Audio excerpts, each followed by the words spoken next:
चलते चलते नारद जी मिले हिरण्याक्ष को। नारायण नारायण कीर्तन करते हुए जा रहे थे। हिरण्याक्ष ने पूछा, बाबा वीणा ही बजानी आती है या लड़ना भी आता है? तो नारद जी बोलते हैं कि लड़ना तो नहीं आता, लड़ाना जरूर आता है। लड़ाना मुझे जरूर आता है, चलो लड़ाना ही बता दो। लड़ना तो मैं चाहता ही हूं किसी न किसी से। नारद जी को उसका उद्धार करना था, उद्धार करवाना था भगवान के द्वारा। तो नारद जी ने उसको सलाह दी कि तुम पृथ्वी को छिपाकर समुद्र में ले जाओ और फिर देखना तुमसे लड़ने कौन आता है। तो ये मार्ग नारद जी का बताया हुआ था। तो नारद जी ने ही हिरण्याक्ष का उद्धार भगवान वराह के रूप में कराया। बोले वृंदावन बिहारी लाल की।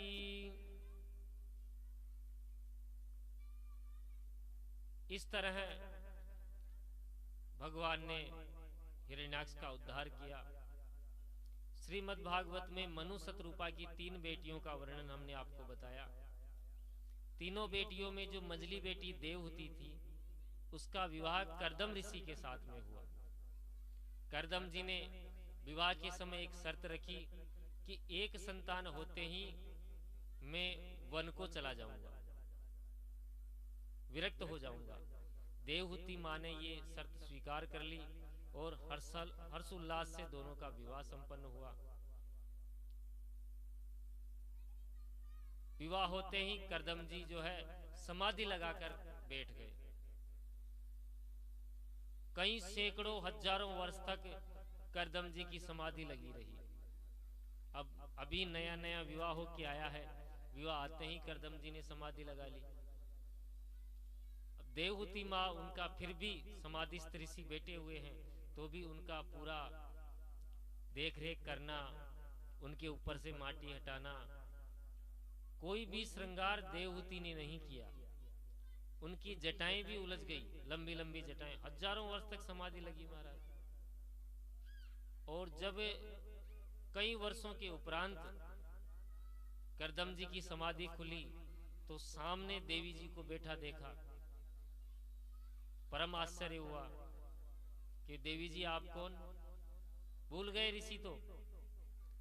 देवहूति माता ने कहा कि भूल गए महाराज, मैं आपकी ही पत्नी देवहूति हूं, याद कीजिए आपसे हमारा विवाह हुआ था। अरे देवी मैं तो भूल ही गया,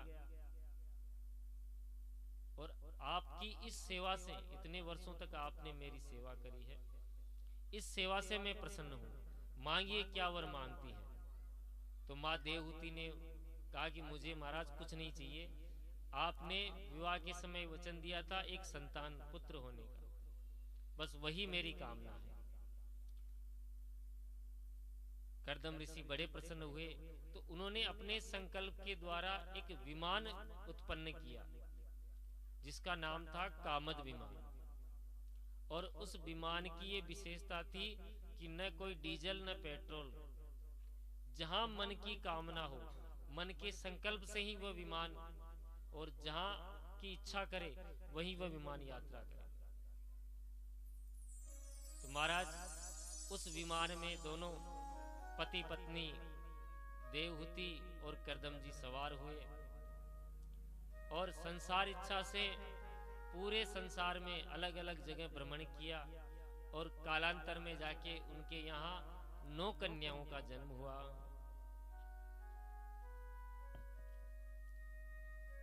नौ कन्याओं का महाराज उनके यहाँ जन्म हुआ। और फिर संत महात्मा को याद आ गई कि हमने संतान होते ही वन को जाने का प्रण लिया था। तो माता देवहूति ने फिर चरण पकड़ लिए, महाराज आपने संतान होते ही वन को जाने का प्रण तो लिया था, पर ये तो कन्याएं हैं, अब आप तो वन में समाधि में चले जाओगे तो फिर मेरा क्या होगा? चलो मेरा तो कुछ भी हो जाए, पर इन कन्याओं का क्या होगा महाराज? इनकी शादी विवाह करना है, अरे कम से कम एक पुत्र तो देकर जाओ। तो ठीक है देवी, जैसी तुम्हारी इच्छा। तो कालांतर में जाके करदम जी के यहाँ एक पुत्र का जन्म हुआ और भगवान ने किसी पूर्व जन्म में करदम जी को और देवहूति को तपस्या करने से आशीर्वाद दिया था कि मैं स्वयं तुम्हारे घर में अवतार बन के प्रकट होऊंगा। भगवान को भी याद आ गई कि स्वयं भगवान ने मुझे ये कहा, वचन दिया था कि मेरे यहाँ पुत्र बनकर आएंगे। तो करदम जी के यहाँ भगवान स्वयं कपिल रूप में आए। बोलिए कपिल भगवान की जय हो। कपिल भगवान स्वयं विष्णु के रूप में वहां पर आए करदम जी के और देवहूति जी के घर में। अब भगवान जो ही पधारे प्रकट हुए, करदम जी फिर वन को जाने को उद्यत हो गए। उसी समय ब्रह्मा जी अपने 9 पुत्रों के साथ में, देखो ब्रह्मा जी के 10 पुत्र हुए थे पर उनके यहाँ 9 ही पुत्र आए। बड़ा सत्कार किया ब्रह्मा जी का करदम जी ने।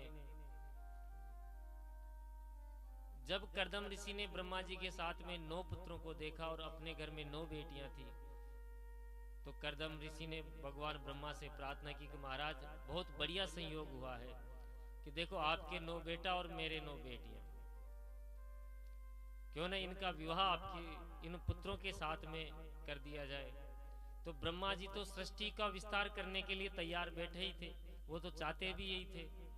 तुरंत 9 बेटियों का विवाह ऋषि पुत्रों के साथ में कर दिया।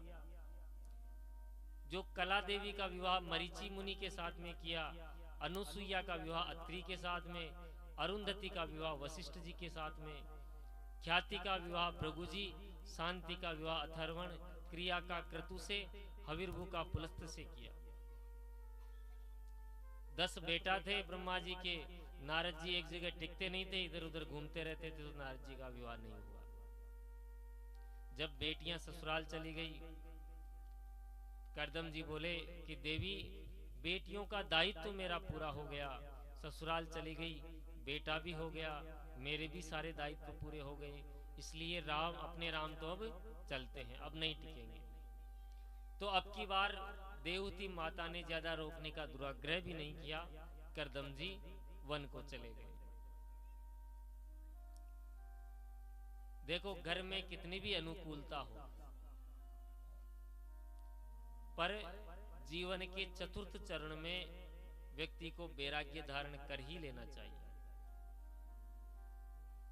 प्रतिकूलता से तो व्यक्ति वैराग्य धारण कर ही सकता है, पर अनुकूलता से धारण करना, ये करदम ऋषि ने अपने जीवन चरित्र के माध्यम से हमें समझाया। करदम जी का जीवन चरित्र यदि हम देखें तो 9 पुत्रियां और 9 दामाद ऋषि, इतने अत्रि वशिष्ठ भृगु जैसे दामाद, देवहूति माँ जैसी पत्नी, और अपने घर में कामद जैसा विमान, ये सब सुख सुविधाएं संपन्न होते हुए भी उन्होंने वैराग्य ले लिया, विरक्त हो गए। ऐसी ही कामना हमें अपने जीवन में करनी ही चाहिए। चतुर्थाश्रम में जैसे ही प्रवेश करें, घर में रहते हुए भी वैराग्य कर सकते हैं। एक दिन देवहूति माँ अपने पुत्र भगवान कपिल जी के पास आई और बोली, बेटा संसार में जितने सुख मैंने भोगे हैं उतने सुख शायद ही कोई भोग पाएगा। कोई भी स्त्री इतने सुखों की कल्पना नहीं कर पाएगी। मेरे यहाँ हर प्रकार का सुख, ऐश्वर्य, वैभव संपन्न है, और मेरा जो मायका है वहां भी मैं राजकुमारी बन के रही। ससुराल में भी करदम जैसा मुझे परम योगी संत मिला, कामत जैसा विमान मिला, और कपिल भगवान जैसा मुझे पुत्र मिला, पर मेरा मन अभी भी असंतुष्ट है। बोली, बेटा आज मैं तुझे केवल अपना बेटा नहीं समझ रही, तू तो साक्षात भगवान है, ब्रह्म ज्ञान संपन्न है। मैं चाहती हूं कि अपने ज्ञान का खड़ग उठाकर मेरे इस अज्ञान रूपी वृक्ष को जड़ सहित नष्ट कर दे। मैं तुम्हारी शरण में हूं। अब माँ देवहूति कपिल भगवान को अपना गुरु मानकर अज्ञान का नाश करने के लिए कह रही है। तम त्वा गताहम शरणम शरण्यम स्वभृत्य संसार तरहो कुठारम जिज्ञासयाहम प्रकृते पुरुषस्य नमामि सद्धर्म विदाम वरिष्ठम। कपिल भगवान ने 8 अध्याय के माध्यम से बड़ा अद्भुत सांख्य योग का उपदेश माँ देवहूति को दिया। इन 8 अध्यायों को कपिल अष्टाध्यायी कहते हैं। कपिल भगवान कहते हैं, माँ संसार में चाहे जितने विषय जीव को प्राप्त हो जाए, कितना भी विषयों का भोग कर ले, वह वास्तविक तृप्ति इससे नहीं मिल सकती। इंद्रियों का तर्पण है विषय, आत्मा तो अतृप्त रह जाती है। विषय भोग कर हम केवल इंद्रियों को ही तृप्त कर सकते हैं। विषय तो स्वयं अपूर्ण है, उसे पाकर हम पूर्ण नहीं हो सकते। परिपूर्णता तभी आएगी जीवन में जब हम उस परिपूर्ण रूपी प्रभु को मिलेंगे। देखो, सब विषय अधूरे हैं।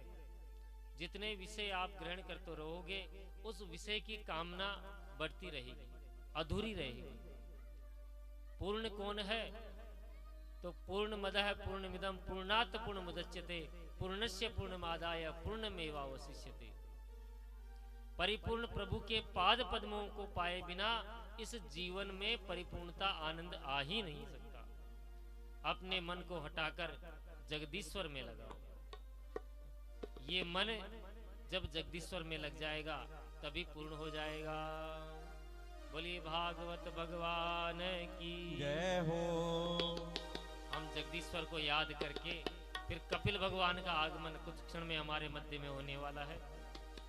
जिसको जीवन में मिला सत्संग है, उसे हर घड़ी आनंद ही आनंद है। जिसको जीवन में मिला सत्संग है, उसे हर घड़ी आनंद ही आनंद है। जिसका हरि से जुड़ा संबंध है, उसे हर घड़ी आनंद ही आनंद है।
स्वर्ग जाने की इच्छा नहीं है, मुक्ति पाने की इच्छा नहीं है। स्वर्ग जाने की इच्छा नहीं है, मुक्ति पाने की इच्छा नहीं है। तेरे चरणों में परमानंद है, तेरे चरणों में परमानंद है, मुझे हर घड़ी आनंद ही आनंद है। तेरे चरणों में परमानंद है, मुझे हर घड़ी आनंद ही आनंद है। तेरे संग में रहेंगे मोहना, तेरे संग में रहेंगे मोहना, तेरे संग में रहेंगे मोहना, तेरे संग में रहेंगे मोहना। ओ मोहना ओ सोहना, ओ मोहना ओ सोहना, ओ मोहना ओ मोहना, ओ मोहना ओ मोहना। तेरे संग में रहेंगे मोहना, तेरे संग में रहेंगे मोहना तेरे संग में रहेंगे मोहना, तेरे संग में रहेंगे तुम चंदन वनों में पानी बनो, तुम चंदन वनों में पानी बनो, तुम चंदन वनों में पानी बनो, तुम चंदन वनों में पानी बनो, तुम चंदन वनों में पानी बनो, तुम चंदन वनों में पानी बनो। मस्तक पर मिलेंगे मोहना, मस्तक पर मिलेंगे मोहना, तेरे संग में रहेंगे मोहना, तेरे संग में रहेंगे हो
पे मिलेंगे तेरे संग में रहेंगे ओ मोहना तेरे संग में रहेंगे ओ मोहना ओ सोहना ओ मोहना ओ सोहना ओ मोहना ओ सोहना ओ मोहना ओ सोहना तेरे संग में रहेंगे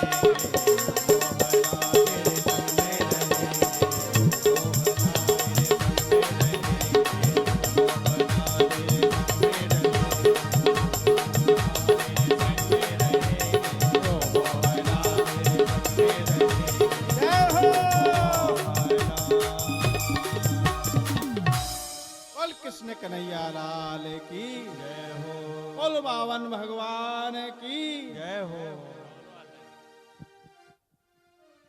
बोले वृंदावन बिहारी लाल की जय हो कपिल भगवान के पावन उपदेश से माँ देवहूति बड़ी प्रसन्न हुई और बोली, बेटा तेरे सारे उपदेश से मैंने एक ही सार निकाला है। कौन सा? कि कोई चांडाल भी हो पर वह भी भगवान के नाम का आश्रय लिए है, जिसकी वाणी में सतत भगवान का स्मरण होता रहता है, तो मेरे लिए वह चांडाल भी श्रेष्ठ है, जो नाम का आश्रय लेकर अपने नहीं अपने कुटुंब का कल्याण करने में समर्थ हो जाएगा। दूसरी ओर भले ही तपस्वी हो, ब्राह्मण हो, तेजस्वी, पर अगर भगवान का पादारविंद का आश्रय नहीं लिया, विमुख हो गया, तो केवल ब्राह्मणत्व का अभिमान लिए बैठा रहेगा, तपस्या का अभिमान लिए बैठा रहेगा, तो कल्याण करने में भी समर्थ नहीं होगा। ऐसा कहकर माँ देवहूति ध्यान मग्न हो गई। माता देवहूति को प्रणाम करके कपिल भगवान चल पड़े और सागर में जाकर विराजमान हो गए। सागर ने कपिल भगवान का स्वागत किया और सागर के बीच में अपना आसन लगाकर कपिल भगवान बैठ गए, जिसे हम गंगा सागर कहते हैं। और आज भी मकर संक्रांति के अवसर पर सभी भक्त कपिल भगवान के दर्शन करने गंगा सागर जाते हैं। बोलिए कपिल भगवान की जय हो देखिए ये बहुत ही अच्छा प्रसंग बता रहे हैं महाराज श्री, और इस प्रसंग पे बहुत अच्छे से ध्यान दीजिए आप लोग। ये जो मकर संक्रांति का जो पर्व जो आता है, वो अपने जो भगवान कपिल महाराज हैं वो गंगा सागर में विराजमान है। वहाँ पे आप गए होंगे कई लोग बाग वहाँ पे, तो उनका बहुत ही अच्छा प्रसंग है, आप बड़े ध्यान से सुने। आज भी कपिल भगवान हम सब लोगों को दर्शन देने के लिए गंगा सागर में विद्यमान है। अब आगे मनु महाराज की बड़ी बेटी आकुति का विवाह रुचि प्रजापति के साथ पुत्रिका धर्म का आश्रय लेकर हुआ। इनके घर भगवान साक्षात यज्ञ नारायण प्रकट हुए। बोले यज्ञ नारायण भगवान की जय हो यज्ञ नारायण भगवान का विवाह दक्षिणा नाम की कन्या से हुआ, इसलिए बिना दक्षिणा के किसी भी यज्ञ को संपूर्ण नहीं माना जाता।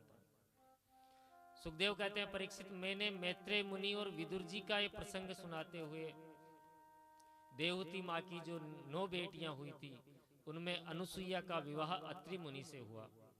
उनकी कोई संतान नहीं हुई, तो अत्रि ने तप किया और उस तपस्या से प्रसन्न होकर ब्रह्मा, विष्णु और महेश ये तीनों देवता प्रकट हुए।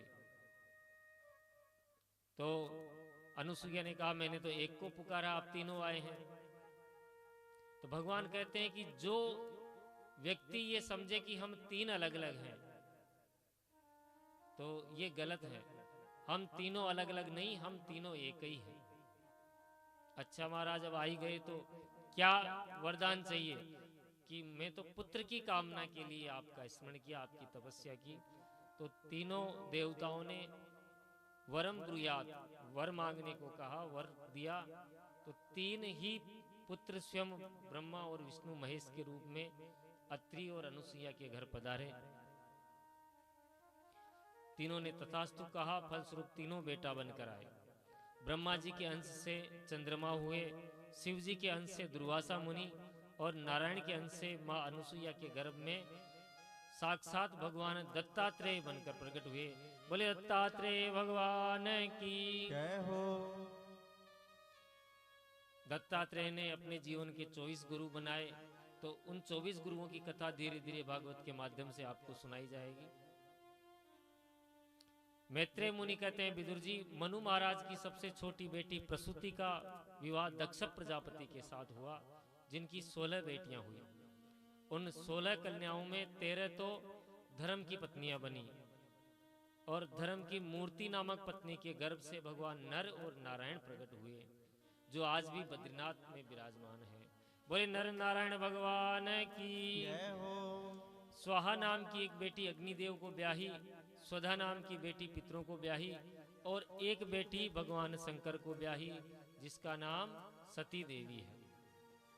सती पत्नी शिव पत्नी सती देवी के कोई संतान नहीं हो सकी, क्योंकि एक बार दक्ष ने भोलेनाथ का अपमान किया, और जिसे देवी सह नहीं सकी, और दक्ष के हवन कुंड में ही अपना शरीर त्याग दिया। विदुर जी चौंक पड़े कि मैत्रेय मुनि से पूछा, महाराज ये तो बड़ा आश्चर्य है। भगवान भोले बाबा परम सुशील स्वभाव के, इतने शांत, करुणावतार, दया की मूर्ति है, और शिव का तो अर्थ ही कल्याण करना है।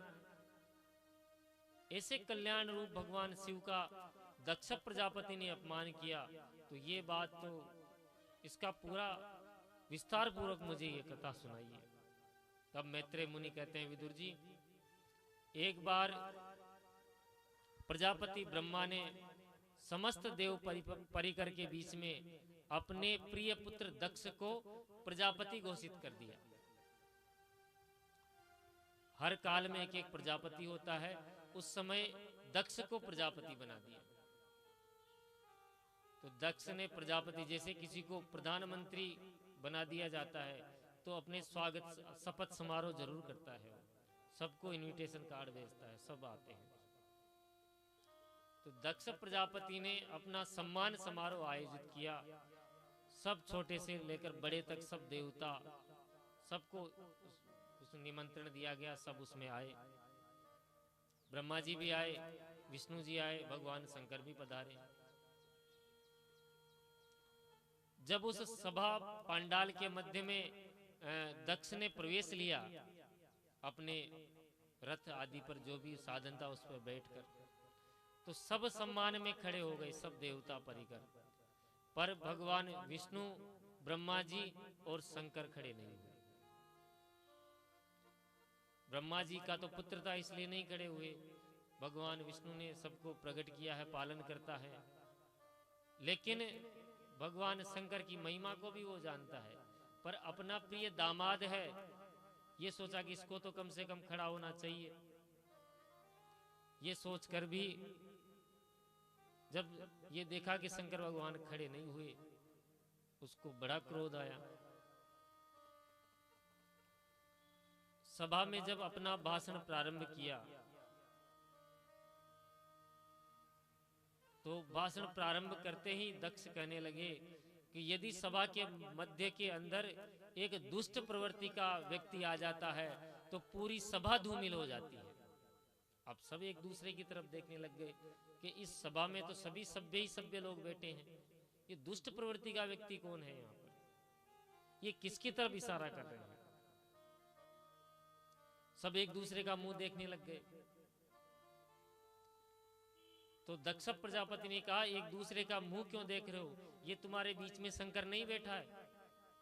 अरे ये शंकर जो 24 घंटे भूत प्रेतों के बीच में रहता है, शमशान की भूमि की उसको राख को लपेटे रहता है, नर कंकाल गले में पहने रहता है, सर्प आदि की माला पहने रहता है, तो इसको जब शमशान में रहने वाला है तो इसको शिष्टाचार कहां से आएगा। ये लोकपालों के बीच में हमारी प्रतिष्ठा को धूमिल करने वाला है। बड़ी देर से भगवान शिव जी के विरोध में वो बोले जा रहा। जब अतिशयोक्ति हो गई, बहुत ज्यादा अति हो गई, भगवान शंकर तो करुणावतार हैं, कुछ नहीं बोले, पर उनके साथ में जो नंदी था उसे बड़ा क्रोध आया। तुरंत नंदी खड़ा हुआ और बोला, इतनी देर से बकरे की तरह बकबक करे जा रहा है, वे दुष्ट, जा तुझे बकरे का मुंह लग जाए। श्राप दे दिया दक्ष को। दक्ष ने जो ही ये श्राप सुना, तुरंत दक्ष ने भी नंदी को श्राप दिया कि जा शिव जी के गण पाखंडी हो जाएं। जो शिव जी के गणों ने ये सुना तो शिव जी के गणों ने फिर श्राप दे दिया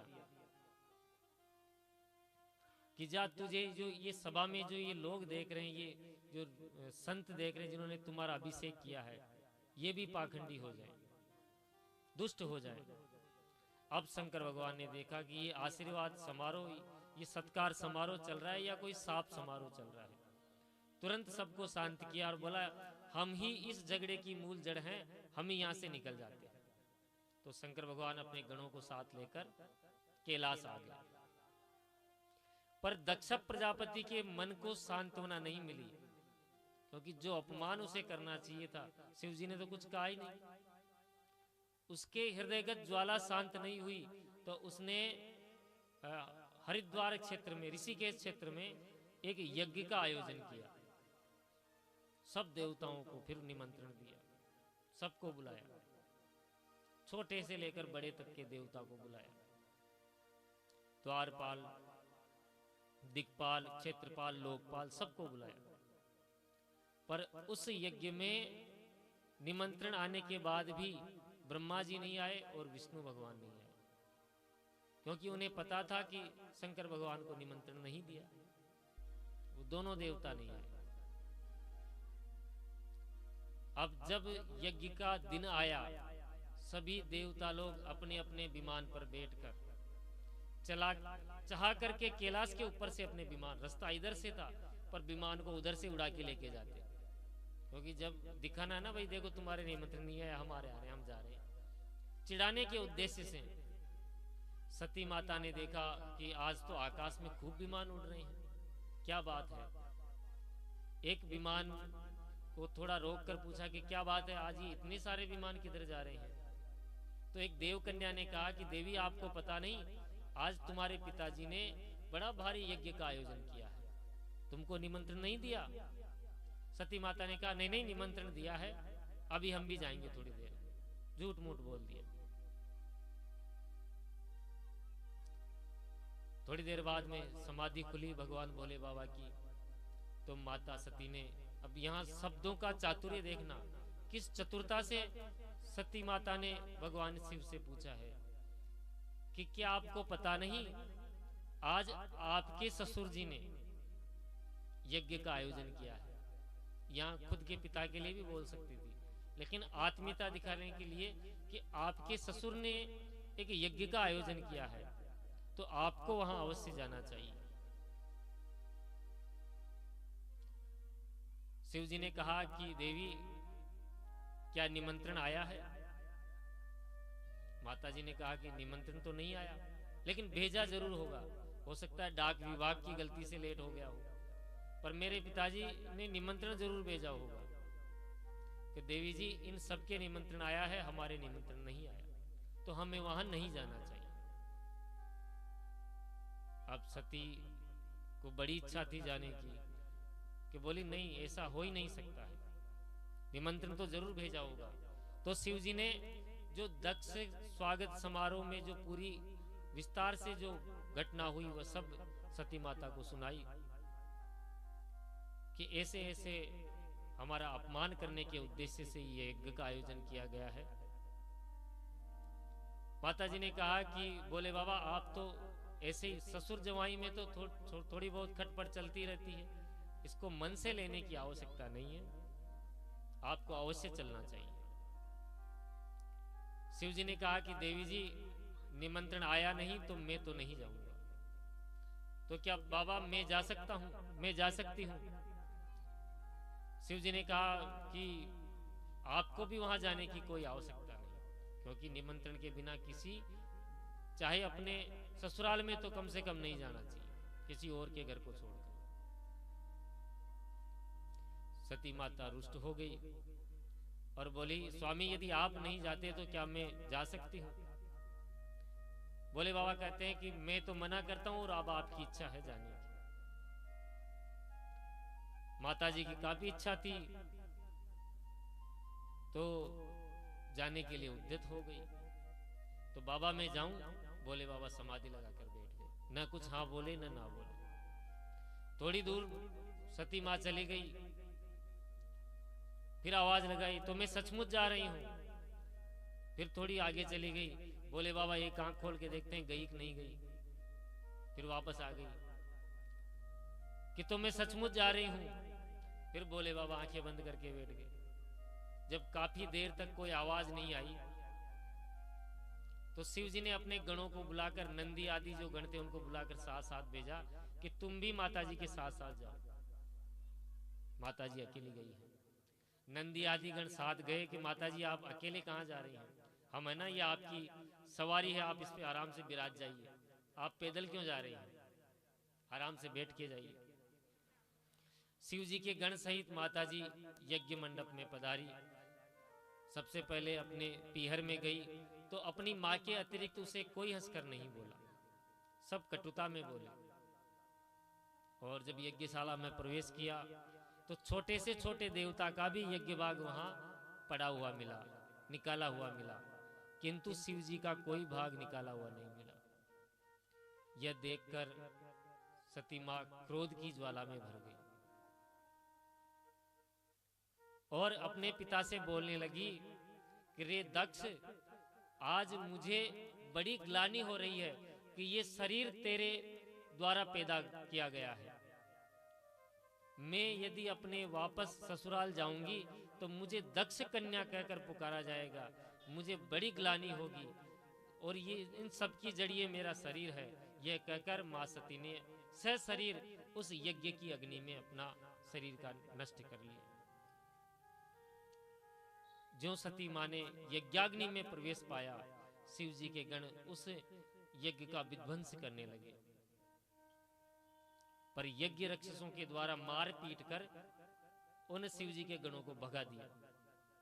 वापस कैलाश जाकर भगवान भोले बाबा से जब ये सब वहां के दृश्य सुनाया तो भोले बाबा क्रोध में भर गए। उन्होंने अपनी एक जटा निकाली।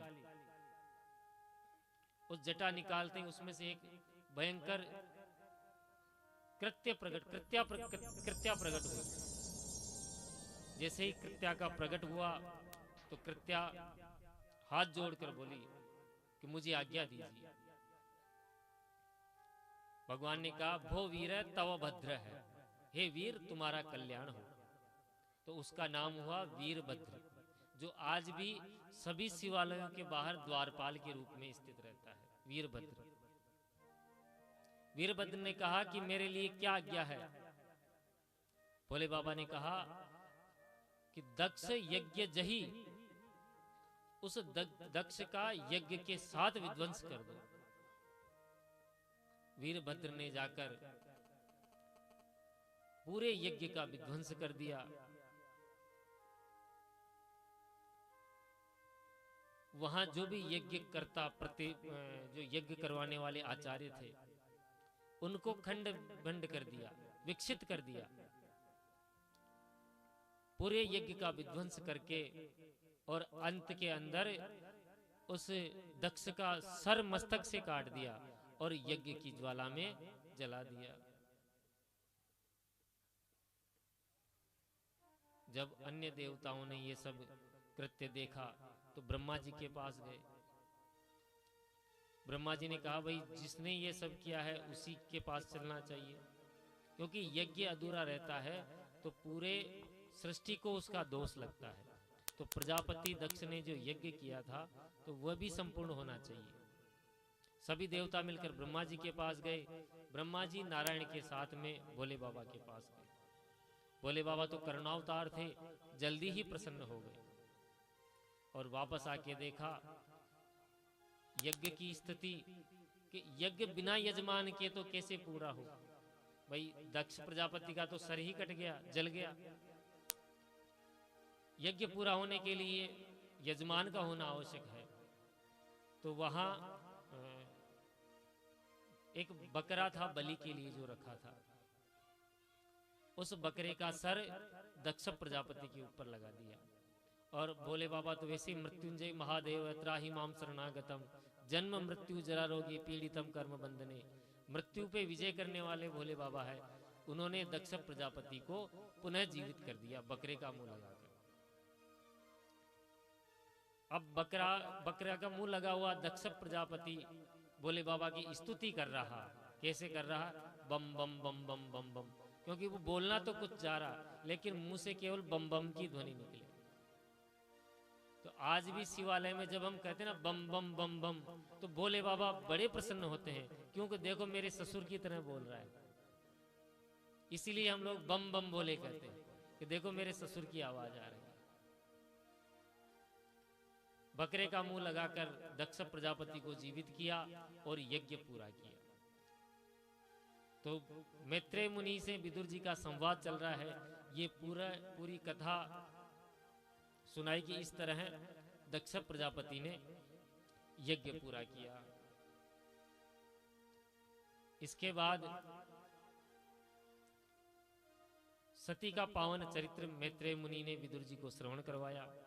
मैत्रेय मुनि कहते हैं विदुर जी, अब मैं आपको मनु महाराज की जो तीनों बेटियों के बारे में बतला दिया। अब उनके जो दो बेटा हैं प्रियव्रत और उत्तानपाद, उनके बारे में बताता हूं। उत्तानपाद के दो रानियां थी, सुनीति और सुरुचि। दोनों रानियों से एक एक संतान हुई। सुनीति का बेटा ध्रुव और सुरुचि का बेटा हुआ उत्तम।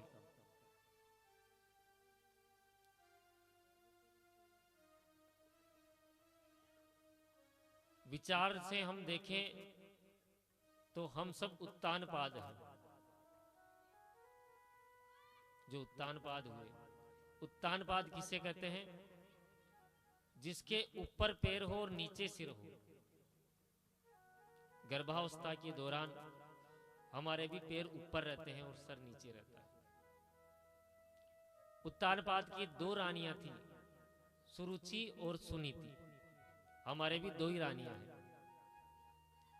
सुरुचि, जो हमें रुचि में बढ़िया लगे, जो हमारा मन करे, आज वहां घूम के आना, आज वो खाना, ये सुरुचि। दूसरी रानी सुनीति, नीति अर्थ सहित, जो भगवान की तरफ हमें ले जाए। और हम बात किसकी मानते हैं? सुरुचि की। सुनीति की बात नहीं मानते। सुनीति बुद्धिमानी पत्नी है और सुरुचि मनमानी है। हम हमेशा मनमानी ही करते रहते हैं। सुनीति के ध्रुव जी हुए, तो एक बार ध्रुव जी महाराज अपने पिताश्री से मिलने गए। परिचय पाते ही उत्तानपाद ने अपने पुत्र को अंक में लगा लिया, हृदय से लगा लिया, गोद में बैठा लिया। पर सौतेली मां सुरुचि ने जो ये देखा तो ध्रुव जी का हाथ पकड़कर नीचे खींच लिया। ध्रुव जी ने पूछा कि मैं क्यों अपने पिता की गोद में नहीं बैठ सकता? तो एक बड़ी विचित्र बात सुरुचि देवी ने कही कि यदि तुझे अपने पिता की गोद में बैठना है तो तुझे मरना पड़ेगा, पुनः मेरी कोख से जन्म लेना पड़ेगा। तेरी गलती यह है कि तूने मेरी कोख से जन्म नहीं लिया। शब्दों पे ध्यान देना भाई साहब। सुरुचि देवी ने भगवान को अनर्गल कहा है। क्या उसकी कोख भगवान से भी बड़ी हो गई? अपनी कोख को उसने भगवान से भी बड़ा माना है। तुझे मरना पड़ेगा और पुनः जो जन्म ले, और जन्म भी मेरी ही कोख से लेना पड़ेगा।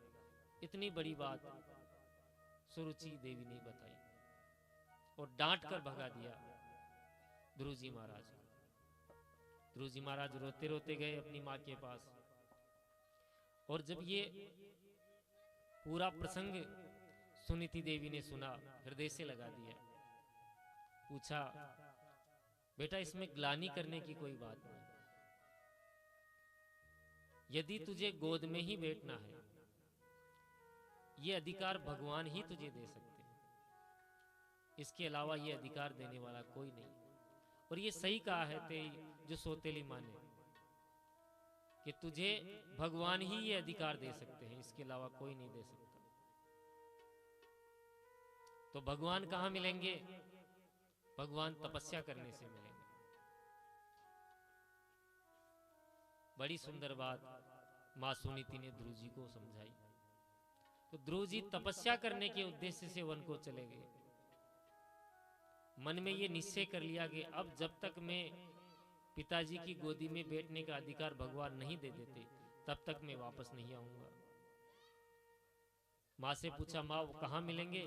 कि वन में मिलेंगे, तपस्या करने मिलेंगे। केवल इतना पता बताया। ध्रुव जी महाराज परमात्मा को ढूंढते हुए वन में भटक रहे थे कि अचानक नारद जी का दर्शन हो गया। यहां समझने वाली बात यह है कि यदि हम अपने मन में निश्चय कर लेते हैं प्रभु प्राप्ति का, तो कहीं न कहीं हमें सदगुरुदेव की प्राप्ति हो ही जाती है। लेकिन निश्चय हमारे मन में होना चाहिए भगवान को प्राप्ति का।